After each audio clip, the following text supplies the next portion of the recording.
Now I'd like to introduce our keynote speaker for the day. The keynote speaker is the pastor at the Department of Veterans Affairs at the Danville Veterans Facility. He's been the pastor there for 4.5 years. He's a United Methodist Church chaplain. For 26 years he served as a pastor in this area. His wife Kathy was a retired professor at Illinois State University. They have son David, who lives in Bloomington, and he lives just at Hickory Hills, just south of town here. So at this time I give you Pastor Brian Manigold.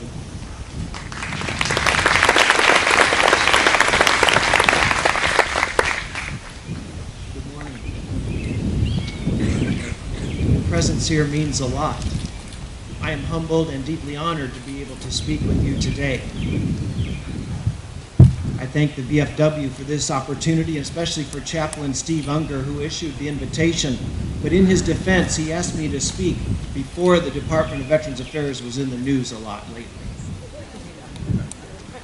I was humbled and honored last May when I received a phone call from my aunt.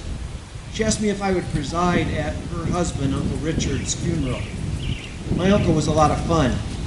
He was kind of the wild child, if you will.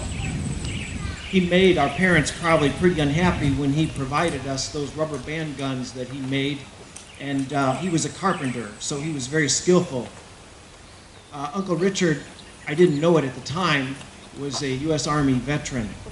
He had served in 1960 to 1962. I had forgotten. I worked at the VA, and I didn't know my uncle was a veteran.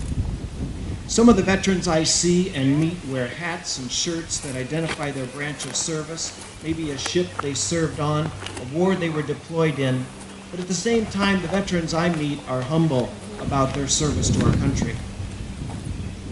As I planned for my uncle's funeral, I found out that my mother's brothers, all 5 of them, served in the military during World War II. My father served in the Army Air Corps in World War II. On my vehicle, you will see a Marine Corps decal. When folks see me exit my vehicle, I know they look at me and they realize that it's my wife that's the veteran. My wife is a United States Marine, as is our pastor up here. She would be the first to tell you, though, that the military has changed much since she served. Women now make up 17% of America's soldiers, sailors, airmen, Marines, and Coast Guard. Several years ago, Kathy and I lived in Carbondale, not far from the birthplace of General John Logan, Illinois statesman and member of the Union Army. You may remember General Logan sitting atop his horse in Grant Park in Chicago, if you've ever been up there. 148 years ago, Woodlawn Cemetery in Carbondale was host to the first Memorial Day service to honor the Civil War dead. The story is told that some woman was decorating a grave and she was seen by some of the Civil War returning soldiers. And when they saw what she did and she paused in prayer, they decided to get wildflowers and decorate all the graves of the Civil War dead, hence the name Decoration Day. It occurred to them that the graves of other veterans at Woodlawn Cemetery in the heart of Carbondale should also be decorated.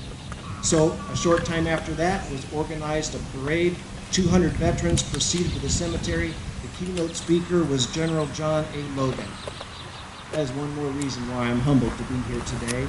General Logan went on to sign a decree that every year should be celebrated Memorial Day. I recently read the book Unbroken, perhaps many of you have as well, about Army Air Corps service member Louis Zamperini. The book by Laura Hillenbrand. The book is the account of a World War II bombardier flying aboard B-24s. The book describes the painful story of the plane's crash in the ocean. He and 2 others survived. 8 were killed in the crash. The 9th crew member died while they were adrift in the ocean. They were adrift 47 days. They finally landed, but they landed in the hands of the Japanese Navy. The book goes on to describe the abuse that Zamperini and other prisoners of war experienced. It's not for the faint stomach. The enemy wanted to break Zamperini because he was an Olympic track distance star, world known, and they thought if they could turn him against the Allied forces, and against the United States would be a great moral victory for Japan. Zamperini struggled through the beatings and watching other veterans suffer and die with lack of health care, terrible work conditions, used as medical guinea pigs, and poor, if any, food. So many other POWs lived in this hell on earth until the war ended 4 years later. Today, I think it's important that we recognize U.S. prisoners of war and all those yet missing in action who have not yet come home. And while Zamperini came home from the war, as happens to so many of our veterans, the war didn't leave them. The rest of the book describes his struggle with what we call now post-traumatic stress, and how he eventually was able to turn his life around with the help of God. His struggles, he found, were able to be overcome. And the book is an inspiration, and there will be a movie, I'm told, that will be released on Christmas this year. But I want to draw your attention to the plane that he flew in, the B-24. It startled me to find out that it was called the Flying Brick for a reason. Zamperini states that the plane was mass-produced and was a workhorse in the war, but it also was difficult to fly. Many of the planes never made it into battle, and neither did their crews. Remember, when this plane crashed, 9 of his crewmen died. At ArmyAirForces.com, I read that from Pearl Harbor through September 1944, B-24 accidents in the United States numbered 2,188 fatalities alone. Not only is that a lot of military valuable personnel and resource, that is a lot of fathers and sons and brothers. Many of the veterans I meet with have served 8, 10, 12 years. When I ask why didn't they make it a career, they will often tell me that they were hurt and they had to honorably discharge for medical reasons. How upsetting it is for us to hear in the news that another helicopter crashed and we've lost more servicemen and women in training. War is costly. I think we often take for granted just how dangerous is preparing for war. Ray Stubbe of Wauwatosa, Wisconsin, was in Khe Sanh in Vietnam for the 77 days of the heaviest fighting as a Navy chaplain assigned to the Marines. While he had opportunity to leave, he chose to remain there. His heart was with and for those he served in the most isolated and dangerous place, where in 1968 the soldiers and Marines were in a grueling, fierce battle with maybe 4 times as many North Vietnamese army. They went for days without water and without resupply. Chaplain Stubbe went on to retire after 21 years active duty and 8 years as a reservist. But he believed the way to preach to the veterans, to the troops, was to live with them the life they were living. Ray Stubbe would conduct 3-minute-long worship there in Khe Sanh. He would do a 1 or 2 sentence sermon, and you probably wish I was Ray Stubbe right now. He was told never to congregate with 4 or more veterans above the ground, so they often met in bunker or below ground. From his own experience, I want you to remember his words, though, when he said that he came to believe that the real casualties of war are always to the living, not those who have died. While the number of those killed in the last 2 wars is significantly less than the previous wars, it might surprise you in Forbes magazine that it was reported that if the trend was continuing, 1 million service women and men will have been treated at the VA hospital and clinic since returning from the wars of Iraq and Afghanistan. 1 million folks coming home, also casualties, you could say. If you are like me, you're tired of hearing the bad news in the news. I hope you didn't miss this good news. About 2 months ago, the headline read, March was the first month without a U.S. fatality in Iraq or Afghanistan in 11 years.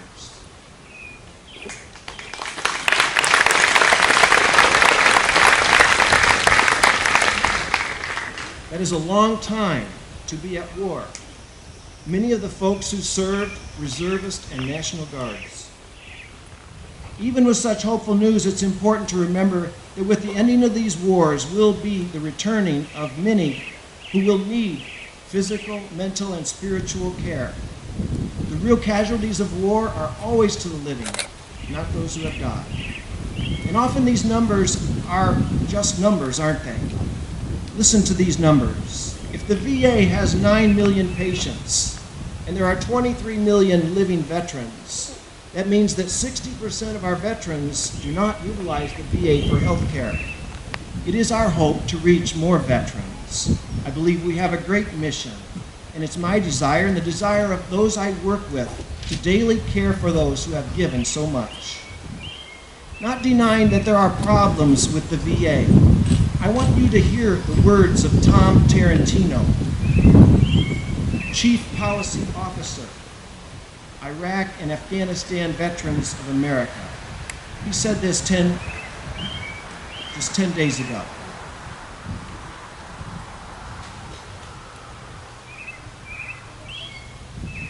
Of the estimated 22 veterans who die by suicide each day, only 5 of those who have sought help from the VA. Despite the VA's many problems, and this gentleman doesn't work for the VA, seeking help does and can save lives. It is absolutely critical that veterans who need help feel encouraged to seek it. Of the 6,807 who have died in the last 2 wars, in Afghanistan and Iraq, 900 were non-hostile deaths. 4 years after the Battle of Khe Sanh, after being reassigned to the USS Shreveport, Chaplain Stubbe offered this prayer over the intercom. Eternal God, whose will is peace, we cry unto you for the ending of war, and of necessity for human preparation for war. Now, after hearing just that brief prayer, a Marine officer turned to another and said of the chaplain, "He sounds like he's against war." The other chaplain said, "Aren't you?" General Douglas MacArthur, well known as a soldier, World War I, World War II, and into Korea. General MacArthur was the one who said this familiar statement, "It is the soldier above all others who prays for peace, for it is the soldier above all others who must bear the deepest wounds and scars of war." Jonathan Spicer, the son of a minister, arrived in Khe Sanh, Vietnam, January 12, 1968. PFC Spicer of Company C, 3rd Medical Battalion, 3rd Marine Division, was a conscientious objector. And that's right, he wound up in Khe Sanh. He never played sports, he never hunted, he never was in a fight, and he was told by a recruiter he would be a dog handler. PFC Spicer said he could not take a life, but he wasn't afraid to give his own. In Khe Sanh, he was assigned to be a stretcher bearer, and he was killed, shielding the wounded on stretchers with his own body as he carried one to an evacuating helicopter. He was 19 years old, not a lot different than some of you standing here beside me. He would be 65 if he had survived the war. Awarded the Navy Cross, I think we can and need to do better. While casualties in such events vary, Chaplain Stubbe, who was there at Khe Sanh, actually did more than keep track of the number, and he numbered 1,000 U.S. troops killed at Khe Sanh in just a 77-day war, or battle, I'm sorry. As chaplain, Stubbe did more than record the numbers. He recorded the names and the dates of the dead. Today, it's a day to remember, and we want to remember more than dates. We want to remember more than numbers. We want to remember people. People that died, and we grieve and miss even today.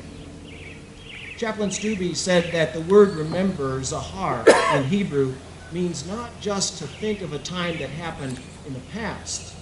It means to put yourself in the event, right here, right now.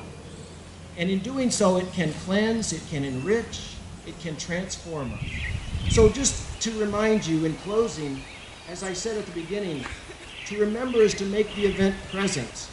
And we ought not fear, because the veterans who've gone before us have shown us that evil can be conquered and overcome. To remember is to live life with gratitude. And how many of us need to live a little bit more gratefully for how much we have? The scripture says, to whom much is given, much is required. How are we serving others with our own life? To remember is to affirm that we are connected more than we're divided. To remember is to connect with the God who has put your name on his hands, and he remembers you and he cares for you. I looked up on the internet and saw that there were 35 different U.S. conflicts. I didn't know there was that many. Over the years that we've been a nation. The exact number of U.S. service women and men who have been killed through these battles is somewhere around 1.2 million.